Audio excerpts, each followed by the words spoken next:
अस्सलामुअलैकुम नाज़रीन, JN news HD के साथ मैं हूं नाइला भट्टी। नजर डालते हैं आज की अहम खबरों पर। शेखुपुरा से ब्यूरो चीफ हनीफ तबस्सुम की रिपोर्ट के मुताबिक वज़ीर आला पंजाब मोहसिन नकवी की शाहदरा आमद इमामिया कॉलोनी ब्रिज प्रोजेक्ट का जायजा। NLC के project manager colonel Zafar Hasan और deputy commissioner Sheikhupura doctor Waqar Ali Khan की वज़ीर आला मोहसिन नकवी को इमामिया कॉलोनी प्रोजेक्ट पर ब्रीफिंग। शेखुपुरा सूबाई वज़रा Amir Mir, Azfar Ali Nasir, secretary housing DGLDA, NLC हुकाम, NLC के प्रोजेक्ट मैनेजर मुतलका हुकाम भी मौजूद थे।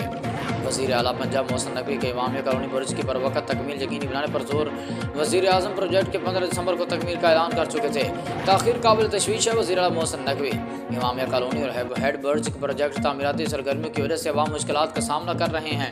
मोहसिन नकवी तामीराती सरगर्मियों की वजह से ट्रैफिक की आमदोरफ्त भी मुतासर हो रही है। इमामिया कॉलोनी और ओवरहेड ब्रिज फेडरल हुकूमत का बहुत बड़ा प्रोजेक्ट है। मोहसिन नकवी वज़ीर आज़म को प्रोजेक्ट की तकमील के बारे में अपडेट कर रहा हूँ। मोहसिन नकवी तरक्याती मनसूबे में क्वालिटी पर समझौता नहीं करेंगे। स्मोक की वजह से फ़िज़ाई आलूदगी तशवीशनाक है। स्मोक के बायस अगला हफ्ता मुश्किल होगा। बच्चों के पेपर्स की वजह से स्कूल भी बंद नहीं कर सकते। मोहसिन नकवी हफ्ते को तालीमी इदारे मामूल के मुताबिक खुले रहेंगे। मोहसिन नकवी